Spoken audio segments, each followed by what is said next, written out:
Nagbabalik ang PTV Sports para sa ating sports banter. Ating makasama sina Coach C at Coach Daddy. Good morning, coaches, and welcome sa PTV Sports. Yes, for Coach C and Coach Daddy, na ito na pala ang ating ating katanungan. Nagulat ko. sorry. Magandang umaga. Happy Friday. Good morning. Happy Friday. Good morning. Happy Friday. Yes. So, ayun na nga. Sige, Ako na, itutuloy ko na talaga. Paano ba po nabuo ang inyong friendship? Actually, nag-start kami as coach ng Mapua Grassroots, NCAA Grassroots Program. Then, yung friendship kasi, si Coach siyang talagang gumabay sa akin in content creation. Siya yung tumulong sa akin, siya yung, in short, hinila niya ako pataas. Hinila ako pataas ni Coach C, then ginaid niya ako para maging effective na content creator. Ay, follow-up question lang, Ms. Meg. Saan galing ang Coach Daddy at Coach Coach C, C? oo nga. Na-curious din ako kanina eh. Hindi sa akin kasi it's my first name. So, wala siyang big or long story to make it. Nung time na nagko-content creation ako, ano ba madali? Ano bang pwedeng pangalan? Ay, no, C na lang para at least yun na lang. Then, si Coach Daddy, I believe, Ako naman, gusto kong i-portray na ako ay coach ng mga bata. At the same time, gusto ko rin maging daddy role ng mga players ko. Gusto ko hindi lang basketball ang maituro ko sa kanila, yung mai-share ko rin yung pagiging tatay ko. Dahil yun nga, basketball is a character building na yung mga matututunan nila is hindi lang skills ng basketball, pati character outside the court. Pero maganda yun, no? Kasi, I guess, with that image, mas approachable si Coach Daddy when it comes to sharing yung mga, siguro yung challenges nila as a basketball player. But ito po, paano naman po kayo napasok sa mundo ng coaching? Coach C, let's start with you. noong una kasi, naglalaro ako but not on the high level. So, ang story noon, gusto ko lang bantayan yung kapatid ko. Mas nakakabata akong kapatid. So, nag-apply ako assistant coach sa Pampanga. Parang, hindi, kahit volunteer lang, sali ako. So, iniisip ko na mag-guide ko yung kapatid ko along the way. Kasi wala naman kami network of big networks sa basketball at that time eh. Kasi, kid from Pampanga, I was 24 at that time. A young guy sa Pampanga, walang connection. So sabi ko, gusto kong tulungan yung kapatid ko.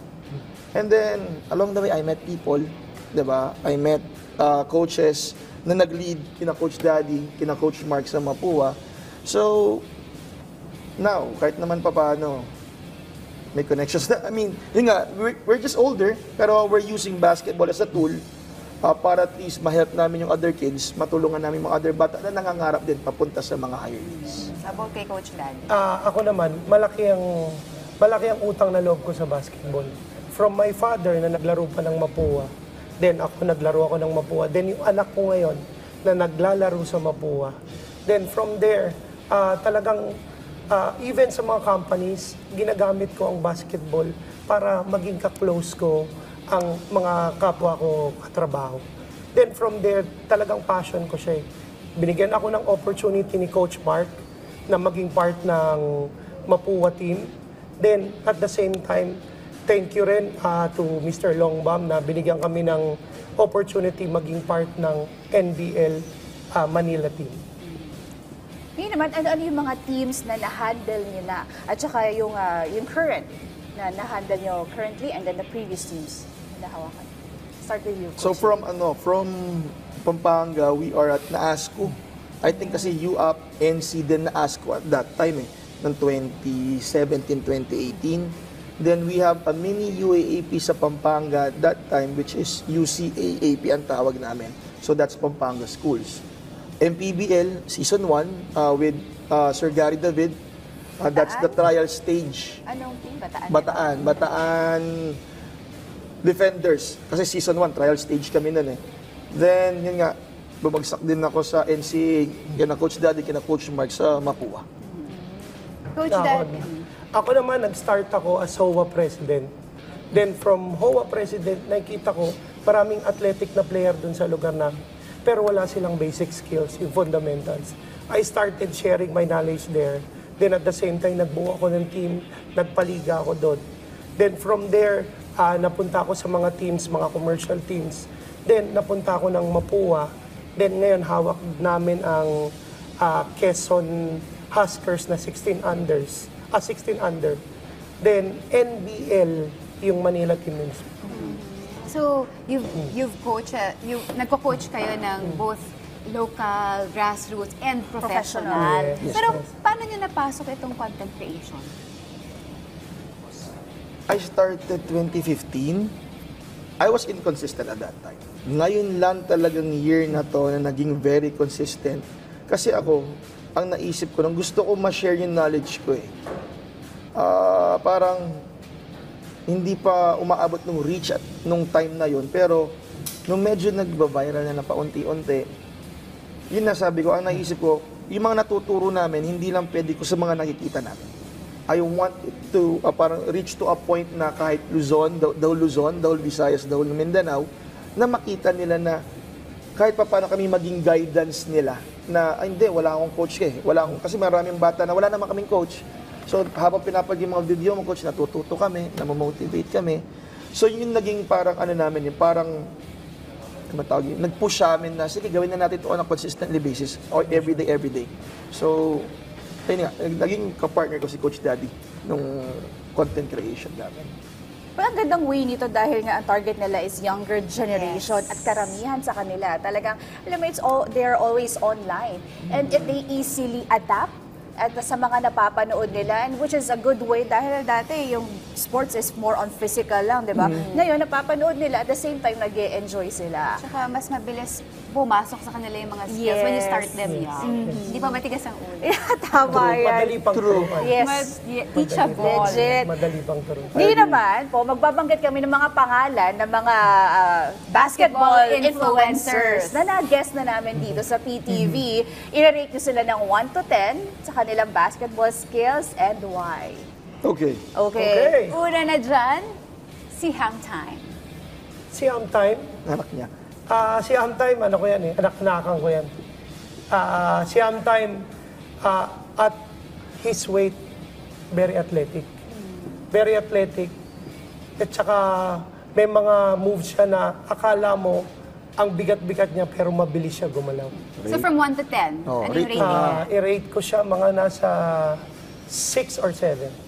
Taas naman. Nataasan si Coach T, strict si Coach T. Ito medyo si Rendon Labrador. Si Rendon, ako na sasagot sa kanya, 5. Okay. Why? No, he's an influencer. Kasi ang standard ko na sa akin, 10 is pro, PBA level. So pag 5, naglalaro ka ng basketball, nakakaintindi ka, pero hindi, don't take it the wrong way. Kumbaga, 5 is a good rating for me kasi nasa kalahati kaya ng papro eh. Di ba? Kung 2 ka, 3, galit siya. Pero kung 5, it's a good para sa kanya. Tipid mo naman. Ang tipid. Mahirap maging coach Boss si Rendo, Coach. no? Mataas ang standards. Mahal ko si Boss Hindi, Rendo. ano yan. Maigpit talaga na coach yan. Ano talaga, mataas ang standard talaga. Ito naman, Coach Daddy, Jonah Renz Jacob. Oy, may reaction. Sige, ikaw muna. Lilipat ko. Pwede ba Ikaw siya na muna, lang? Coach Ray. Ikaw Pwede ba muna, siya na lang? Coach Ray. Ikaw, Kasi supladong coach talaga yan. Hindi, 7. Okay, John. Yun. Okay. Ang taas na Mataas. coach. Yun ang mataas. Tinrabaho niya eh. Nag-pro siya eh. Okay. Yes, to na Tinrabaho niya. Ang ano lang kay Jonah is, nakita naman natin, nakita ko yung story na follow ko yan eh. Noong una talaga, kung yung unang bago siya mag-pro, bibigyan ko siya ng 4. Diba? Pero ngayon, dahil tinrabaho niya, again, 10 is PBA. 7, malapit-lapit ka na sa PBA. Pero yung mga moves ni Jonah, hindi pa talaga ganun ka parang PBA player. Pero Sorry. tinrabaho Ako, niya. sorry Si Jonah kailangan ng pressure cooker. Kailangan palambutin yung katawan niya. Ayun lang. Antigas eh. Athletic siya, yes. At the same time, ang basketball kasi nasa utak eh. Mataas ang willingness ni Jonah na gumaling sa basketball. Yun na maganda. Kaya nga, mataas ang ano niya sa akin. Kaya nga mataas ang rate niya. Pero, antigas ng mobility niya. Kailangan niya ng pressure cooker.